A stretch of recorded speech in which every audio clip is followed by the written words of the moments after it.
Mungkin beberapa waktu lalu sempat ketemu sama temen lama yang udah nggak ketemu. Sekali ketemu, kita lagi say hi, lo nggak mau diet? Kan sebel. Dibilangin saya nggak bisa ngapa-ngapain, nggak bisa buat apa-apa, dikatain kata-kata nggak pantas. Kalau bahasa sekarang mah nyinyir ya kan. Kenapa sih lu kok sampai pisah atau sampai cerai sama istri lu misalkan? Ada keluarga gitu ya, tante atau siapa bilang Helga nggak mau ngurusin badan kayak mama sama papa, kayak Niko gitu adik aku. Orang bilang gue tuh pelo dan suara gue tuh nggak jelas. Suara lu tuh nggak jelas tau nggak buat pelo gitu kan. Makanan sehari-hari lah kayak ih gendutan ya, ih kurusan ya gitu. Cie udah ada pacar baru ya gitu. Kamu perempuan tatoan sampai jari mau kerja apa? Terus tiap aku pulang tuh mereka selalu laporan, Fen papamu masih sama istri yang ini nggak? Fen papamu masih sama istri yang ini nggak?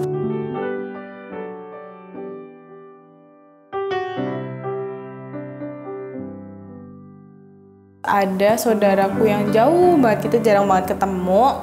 Begitu ketemu dia membahas soal tato. Lo mau kerja apa? Orang kantoran sekarang tuh nggak akan ada yang terima orang bertato. Ngapain ngurusin dan ngomentarin hidupku? Ngurusin aja hidupmu sendiri. Yang bikin saya paling sakit hati itu adalah pas wisuda.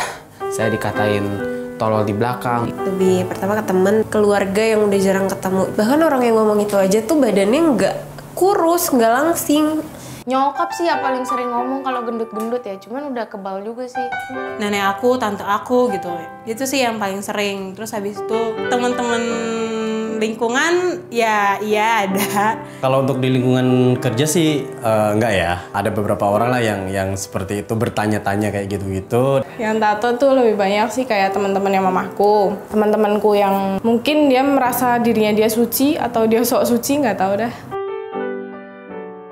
Saya mau udah ikhlasin aja, seenggaknya sih suatu hari gue bayar omongan lu gitu, gue bisa beli. Jadi pas lagi ngumpul keluarga gitu, kadang keluarga juga kayak udah lo nggak usah makan banyak lah gitu. Nanti kamu tambah gendut gitu. Pas awal aku kuliah juga gitu. Jadi teman dekat aku tuh cantik banget. Itu kan belum kenal siapa kan. Yang disapa itu teman aku yang cantik banget ini.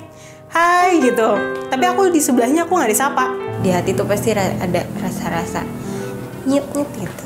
Kalau bisa nangis ya nangis. Gue juga mau untuk gimana sih cara gue ngomong agar omongan gue tuh lebih jelas. Cuman prosesnya tuh mungkin nggak secepat itu gitu loh. Kadang empet ya, kayak ngegampangin banget. Kayak lu ngejudge gue nggak mau ngantor demi kayak bisa fleksibel waktunya gitu. Ya lu juga gak tahu gitu, gue sampai kadang juga stres gak punya waktu buat diri sendiri. Selfie aja aku nggak bisa. Karena aku terlalu merasa diriku tuh nggak banget gitu. Kalau kayak berasa tertusuk jarum mungkin lebih sakit daripada itu. Daripada bertanya terus, ya udahlah aku cerita aja gitu loh. Dibilangnya lu pasti nggak kuat ngantor kan, pengennya santai-santai gitu. Padahal gak juga, kayak weekend dicari juga, tengah malam dicari juga. Aku nggak pernah menyesali apa yang udah gue lakuin. Karena dari sebelum aku bertato pun aku udah tahu resikonya orang yang tatoan itu akan seperti apa, dan apalagi perempuan. Pernah sih sampai aku memutuskan untuk udahlah aku nggak akan pulang lagi ke sana gitu. Karena ditanya-tanyain papamu begini, papamu begitu. Pengaruh ke mindset aku juga. Iya kali ya, bener gue sejelek itu makanya ya sendirian terus gitu.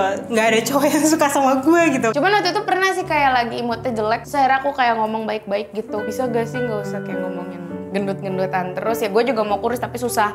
Kan gimana? Masih ada yang kurang ke saya, kok masih ada yang ngobrol saya belakang. Orang itu nilai saya kayak gak ada batasannya gitu. Kalau Einstein pernah bilang itu, di dunia ini ada dua yang gak terbatas. Alam semesta dan kebodohan. Mungkin kebodohan, kedunguan, atau dan lain sebagainya. Mereka gak tahu batas manusia, karena manusia juga terbatas. Nyokap bokap gue juga mungkin malu buat bawa gue kemana-mana. Mungkin orang-orang malu sama gue, jalan bareng gue. Gak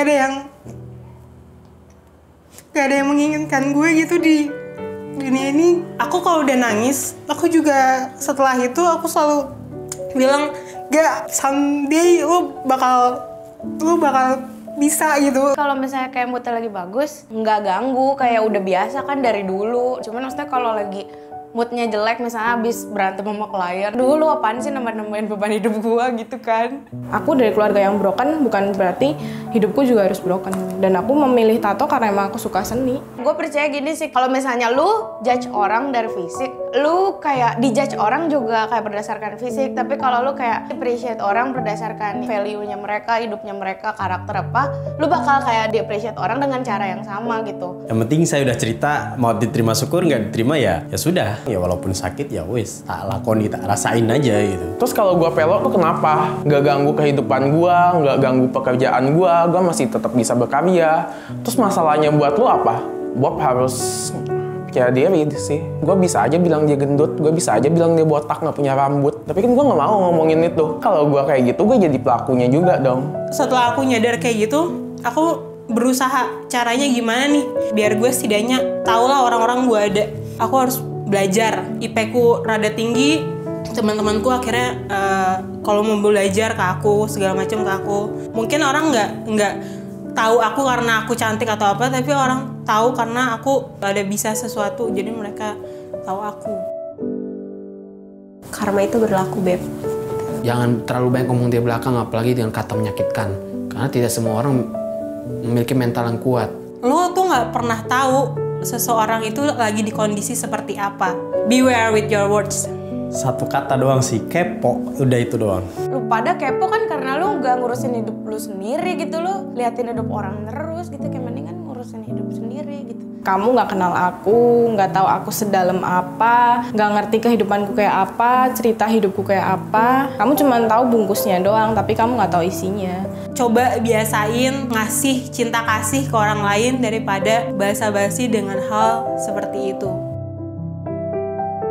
Ya kalau memang itu baik buat diri kita dan buat orang lain kita ceritain. Tapi kalau memang kita nggak bisa atau kita nggak siap untuk cerita, jangan diceritain, itu aja sih.